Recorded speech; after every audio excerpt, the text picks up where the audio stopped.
तो आज हम करेंगे class 9 chapter 6 lines and angles में एक्सरसाइज 6.2 का question number first and second. Question number first आपके सामने इन फिगर 6.23 ये आपके सामने फिगर दिखाई दे रही है। If A B is parallel to C D, ये जो ए से लेकर बी तक और ये जो सी से लेकर डी तक जो लाइन है ये आपस में पैरेलल है यानी बराबर हैं। और C D is parallel to E F, C D is parallel to E F यानी ए भी पैरेलल है सी डी के और सी डी पैरेलल है ई एफ के। ठीक है, और y रेशो z हमें दे रखा है 3 रेशो z। फाइंड x और हमें x की वैल्यू निकालनी है। चलिए करते हैं फटाफट से।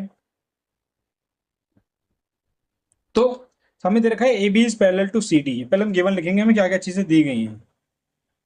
तो गिवन में है पहला A B is parallel to C D and C D is parallel to E F. और क्या दिया है? और दिया है हमें y ratio z is equals to 3 ratio 7। और फाइंड क्या करना है हमें? हमें फाइंड करनी है x की वैल्यू। निकालते हैं इसके x की वैल्यू। ध्यान से देखिए, पहले मैं आपको एक छोटी सी कंडीशन सुनाता हूँ। ये 3 डॉट आपको दिख रहे हैं, ठीक है। ये 3 डॉट नहीं, मान लीजिए 3 दोस्त हैं A B C. A B का दोस्त है, ठीक है, और बी सी का दोस्त है। तो ऑटोमेटिकली क्या हो जाता है हमारे दोस्ती भाईचारे के अंदर, ए सी को अपना दोस्त मानने लगता है जबकि उसका उससे कोई कनेक्शन नहीं है।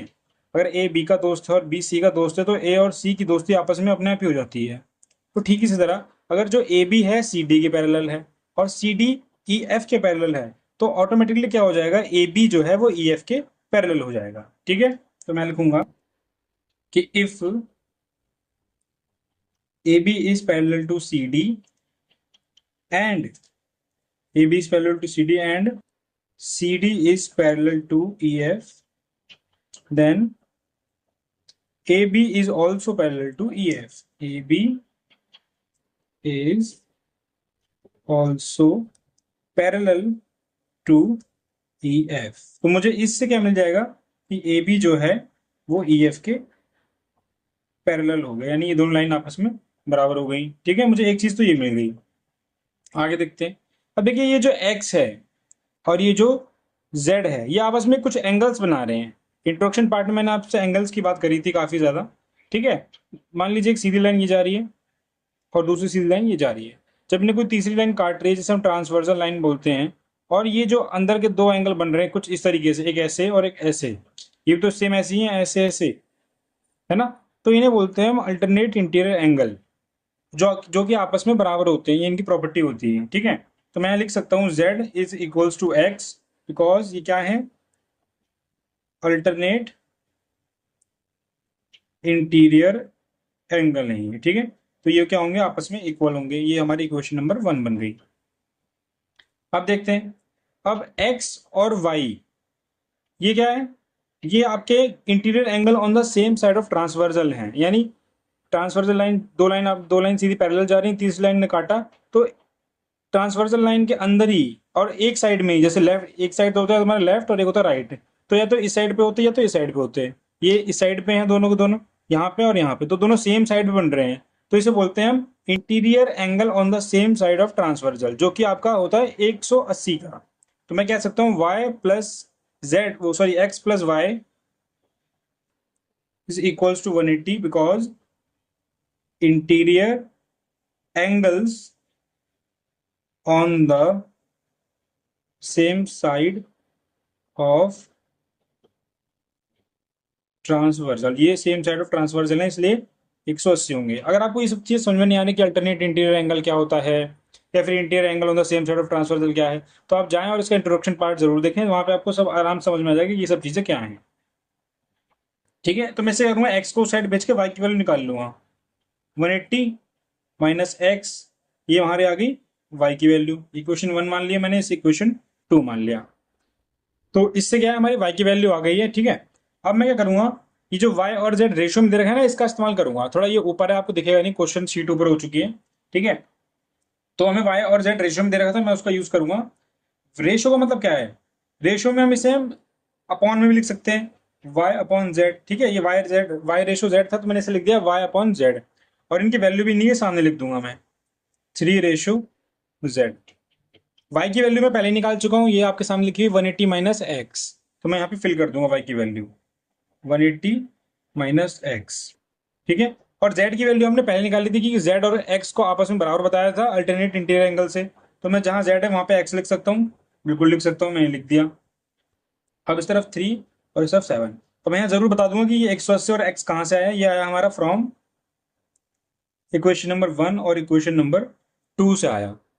अब मैं करूंगा 7 को इससे मल्टीप्लाई करूंगा और इस 3 को इससे मल्टीप्लाई करूंगा, यानी क्रॉस मल्टीप्लाई कर दूंगा 7 को 180 माइनस एक्स से, और आपका जो यहाँ पे 3 को एक्स से करूंगा तो 3x ही आ जाएगा एज इट इज।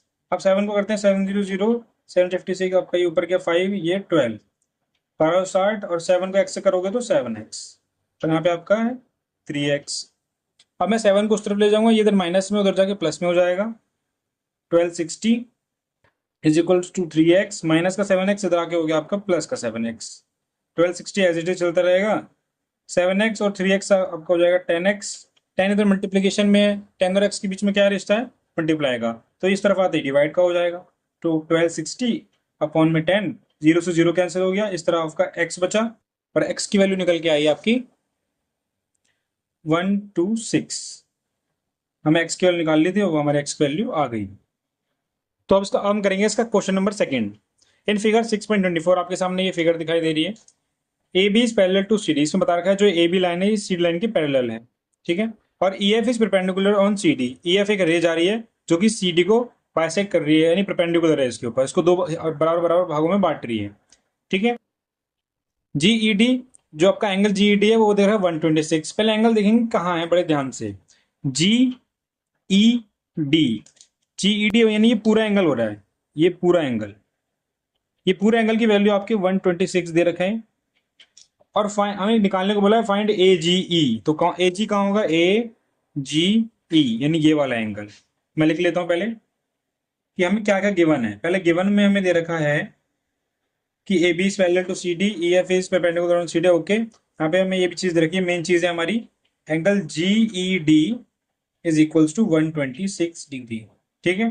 और फाइंड करने के लिए हमें क्या क्या दिया है, क्या क्या हमें निकालना है, A G E, angle A G E, angle G E F, और एंगल एफ जी ई, ठीक है। निकालते हैं जल्दी से। अब ध्यान से देखिए, ए जी ई, पहले हम देख लेते हैं एंगल कहाँ कहाँ पे है। जी ई एफ ढूंढना है हमें, कहाँ पे, जी ई एफ, यानी ये सिर्फ अंदर वाला एंगल, ये आपका जी ई एफ होगा, सिर्फ अंदर वाला। F G E, F G और ई, यानी एफ जी ई यानी ये वाला एंगल, ये दिख रहा है आपको, ये एफ जी ई। ए जी से शुरुआत करते हैं, एंगल ए जी ई।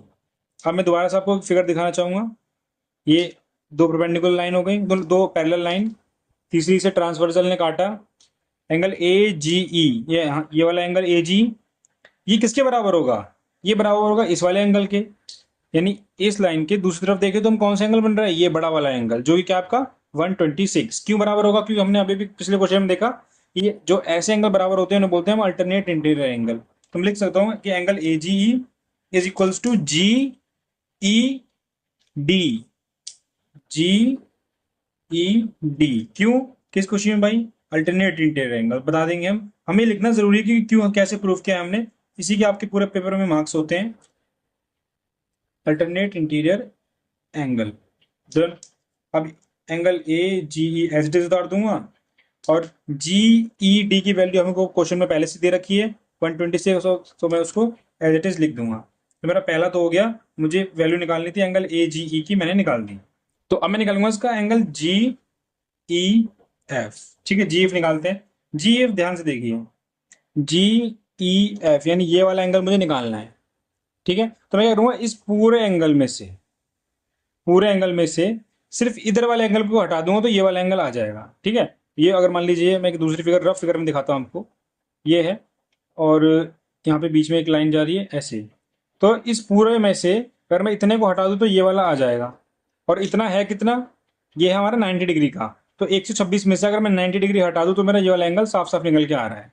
तो निकालते हैं फटाफट से, तो वो एंगल जी ई डी जो कि पूरा आपका 126 डिग्री का है, minus angle F E D जो कि आपका 90 का है, angle F E D, G E D 126, F E D आपका 90 का, तो 120 में से 90 गए आपके बच्चे 36 डिग्री। ठीक है, अब हम करेंगे इसका तीसरा पार्ट। तीसरे पार्ट में एफ जी ई निकालने को बोला है इन्होंने। देखते हैं एफ जी ई यानी ये अंदर वाला। अब ध्यान से देखिए, ये ए जी, ये जो ए जी था, ए जी ई, वो तो हम पहले निकाल चुके हैं, जो कि हमारा कितना आया था, ए जी हमारा आया था 126, आप देख सकते हैं। ठीक है, तो मैं करूंगा इसको और इसको जोड़ के निकालूंगा। जोड़ के कैसे, ये सीधी, ये जब एक सीधी लाइन जा रही है, इसके ऊपर की तरफ, चलो मान लो नीचे की तरफ बन रहे हैं, एक लाइन ने काटा और इस तरफ ये एंगल आपस में जोड़ के 180 डिग्री के होते हैं। किस खुशी में, लीनियर पेयर से। इसमें होते हैं ये लीनियर पेयर। तो मैं लीनियर पेयर की मदद से निकाल लूंगा ये एंगल 1 और एंगल 2। तो लिखूंगा मैं एंगल एफ जी ई, यानी आपका एफ जी ई ये जो अंदर वाला है, और एंगल ए जी ई यानी जो इस तरफ वाला है। तो एफ जी कितना है पता नहीं, वो तो निकालने बैठे हैं, तो एफ जी ई ऐसे लिख दूंगा। और ए जी कितना अभी भी निकाला मैंने 126, तो 126, और दोनों को जोड़ के कितना होता है 180। क्यों होता है 180, लीनियर पेयर। एफ जी ई इस तरफ ही रहेगा, 180 में से 126 माइनस कर दिया, हमारा आ जाएगा एफ जी ई। ये 10 में 6 गया 4, ये 7 में गया 5, 1 में से 0, तो आपको बचा 54। तो एफ जी भी हमारा आ गया 54। तो तीन एंगल हमसे निकालने को बोलते हैं ए जी ई। तो ए जी मैं निकाल चुका हूँ आपका 126, यहाँ लिख दूंगा मैं 126। ठीक है, जी ई एफ निकालने को बोला था, जो कि आ गया आपका 36, तो जी ई एफ आ गया 36 डिग्री। और एफ जी ई बोला था 54, हमारा आ गया है, तो हम उसको भी यहाँ लिख देंगे। तो दोनों क्वेश्चन इसके कंप्लीट हो गए, पहला दूसरा। मिलेंगे अगली वीडियो में जल्दी, तब तक के लिए धन्यवाद।